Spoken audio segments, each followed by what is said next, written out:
Israel's government and Hamas on Wednesday agreed to a 4-day pause in fighting to allow the release of 50 hostages held in Gaza in exchange for 150 Palestinians imprisoned in Israel, and the entry of humanitarian aid into the besieged enclave. Officials from Qatar, which has been mediating negotiations, as well as the US, Israel, and Hamas have for days been saying a deal was imminent. Hamas is believed to be holding more than 200 hostages, taken when its fighters surged into Israel on October 7, killing 1,200 people, according to Israeli tallies. A statement by Israeli Prime Minister Benjamin Netanyahu's office said 50 women and children will be released over 4 days, during which there will be a pause in fighting. For every additional 10 hostages released, the pause would be extended by another day, it said, without mentioning the release of Palestinian prisoners in exchange. In this short video, I will explain everything to you. But before going toward full detail, don't forget to subscribe my YouTube channel. Israel's government is committed to return all the hostages home. Tonight, it approved the proposed deal as a first stage to achieving this goal, said the statement, released after hours of deliberation that were closed to the press. Hamas said the 50 hostages would be released in exchange for 150 Palestinian women and children who are held in Israeli jails.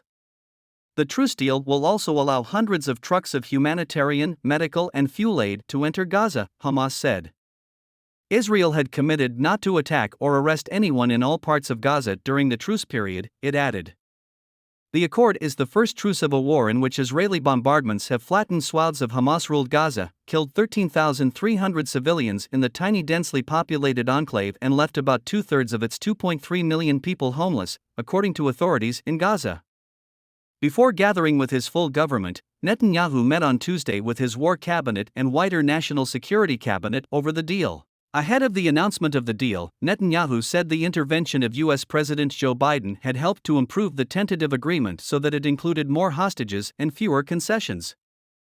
But Netanyahu said Israel's broader mission had not changed. We are at war and we will continue the war until we achieve all our goals. To destroy Hamas, return all our hostages and ensure that no entity in Gaza can threaten Israel, he said in a recorded message at the start of the government meeting. 3 Americans, including a 3-year-old girl whose parents were among those killed during Hamas's October 7 attack, are expected to be among the hostages to be released, a senior U.S. official said. Israeli media including Channel 12 News said the first release of hostages was expected on Thursday.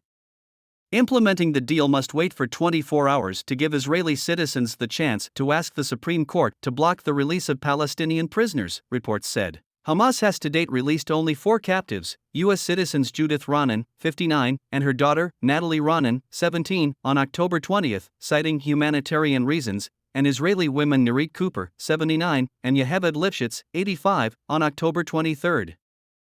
The armed wing of the Palestinian militant group Islamic Jihad, which participated in the October 7 raid with Hamas, said late on Tuesday that one of the Israeli hostages it has held since the October 7 attacks on Israel had died. We previously expressed our willingness to release her for humanitarian reasons, but the enemy was stalling and this led to her death, Al-Quds Brigades said on its Telegram channel.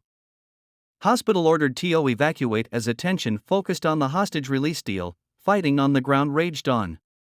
Monir al-Barsh, Director General of Gaza's Health Ministry, told Al Jazeera TV that the Israeli military ordered the evacuation of the Indonesian hospital in Gaza City. Israel said militants were operating from the facility and threatened to act against them within 4 hours, he said.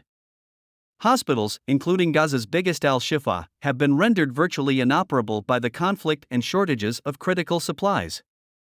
The Palestinian news agency Wafa said 33 people were killed and dozens wounded in an Israeli airstrike on part of Jabalia.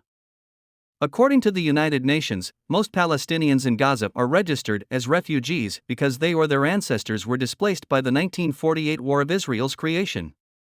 In southern Gaza, Hamas-affiliated media said 10 people were killed and 22 injured by an Israeli airstrike on an apartment in the city of Khan Yunis.